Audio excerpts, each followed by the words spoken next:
आसब ना माटी पकेब लेखक सेमती अनुभूति कर उपलब्धि परिणत है से निजे विदीर्ण होता है निजे विदीर्ण हेले जाए तार जो परिकल्पना टी से गोटे गोटे वृक्ष भली पादप भली माटी उठी आकाश को हाथ बढ़ाए आकाश को स्पर्श कराए एवं दिग दिगंत को व्यापे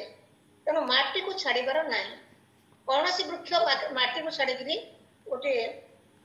आकाश चुंबी वृक्ष है ना प्रत्येक लेखक से माटी को छाड़ी हेबनी जो विषय को नहीं लिखुच से विषय भितर तुम निमज्जित हो पड़ो से विषय को भोगवा पड़ो बंचा पड़ो एटी चरित्र आउ लेखक तो एकात्म हवा कथा समस्त कहती मु कह चरित्र कहीं से जो विषय से जो स्थान से जो चतुर्पार्श्व जो आप देखो मग्न माटी बही मुझे कहि आप जो अस्मिता नहीं से ओडिया जनजीवन और अस्मितार कथा उपन्यास बर्तमान सुधा लिखि सारी 24तम उपन्यास बर्तमान लिखुची 23टा उपन्यास सुधा आप 10टा उपन्यास भी आप आलोचना करें मुझे कहूँ शिला पद्म उत्तर मग्न माटी महाराणी पुत्र आदि उपन्यास आलोचना चक्र समस्त जानी संतोष अच्छा संतोष त्रिपाठी आलोचक विश्वस्त आप परमेश्वर बाबू हूँ जे हूँ समस्ते समस्ते निज निज स्थान खूब गंभीर भाव से पढ़ाती एवं अध्यापना करती एवं चर्चा भी करती तेणु यही सब उपन्यास जो आप कहले केमिति कौन करती मो उपन्यास कथा मुझे कहूँ आ सब कथा कहबेनि प्रत्येक उपन्यास आपन सबुतरे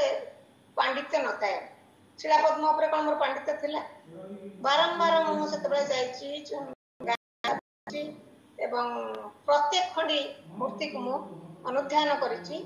एवं इतिहास को जाइछि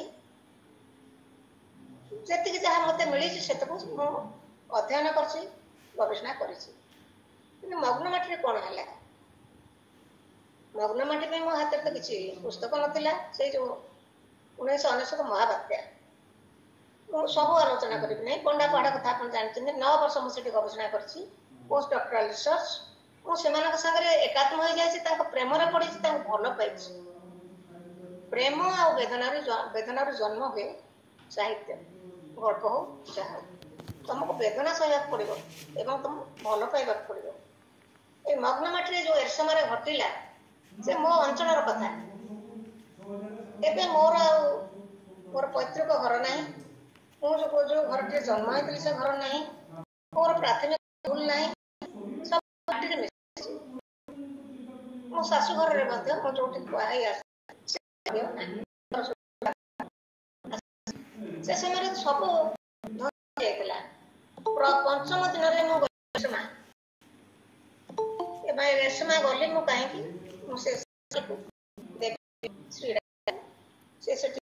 इंजीनियर थे सुपरिटेंडिंग इंजीनियर सी मत कहले तुम जाओ देखी आस मुझे मो टीवी जहाँ देखुची प्रकृत में सेगुड़ा देखिपारि ना से कहले तुमको जीवा पड़ो तो तुम जन लेखिका आभली डिवास्टेशन कौन जा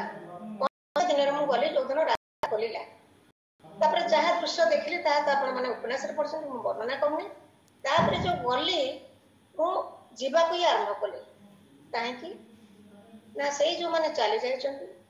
जो हतभाग्य मैंने चली जा जो आहरी हतभाग्य जो मैंने समस्त हरई बंची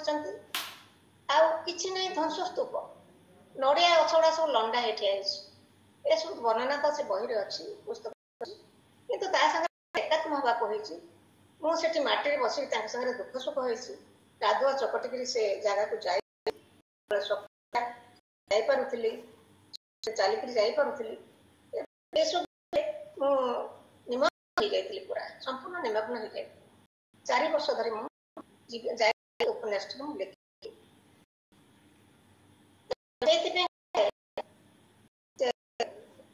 कहना आप बहुत लोक अच्छा ଚେୟାର ବସିକି ଲେଖକ ଲେଖେ ନା। ମୁଁ ଧର ପାହାଡ଼ ଦେଖିବି କୋଉ ରେଲୱେ ଖଣ୍ଡେ ପଢ଼ିବି ତାର ଗଣ୍ଡା ଜନଜାତିର କଳ୍ପନା ନେଇ ଆସିବି ଆଉ ମୋର ବସିକି ଭୁବନେଶ୍ୱରରେ ବସି କଟକରେ ବସି ଲେଖିବି, ସେ ହବ ନାହିଁ। ସେଥିରେ କୌଣସି ଚରିତ୍ର ଜୀବନ୍ତ ହେବା ପରିବେଶ କଲଚର ଆସିବ ନାହିଁ, ସଂସ୍କୃତି ଆସିବ ନାହିଁ, ସେଥିରେ ଅସ୍ମିତା ଫୁଟିବ ନାହିଁ। ମୁଁ ସେଥିପାଇଁ ସବୁବେଳେ କହେ ମୁଁ ମାଟିରେ ବସି ରକ୍ତ ସାହିତ୍ୟ, ମୁଁ ସାହିତ୍ୟ ଲେଖେ ନାହିଁ। ମୋ ହୃଦୟ ରକ୍ତ ନିଗିଡେ ସେଇ ଚରିତ୍ର ମାନଙ୍କ ପାଇଁ, ସେଇ ପରିବେଶ ପାଇଁ, ସେଇ ଚାଲି ଯାଇଥିବା ଲୋକମାନଙ୍କ ପାଇଁ, ସେଇ ଐତିହ୍ୟ ପାଇଁ। ଆଜି ଯାହା ଆମେ ହରେଇବାକୁ ଯାଉଛେ ବୋଲି ଆମର ଐତିହ୍ୟ ଅସ୍ମିତା ରହିବ ହିଁ ରହିବ,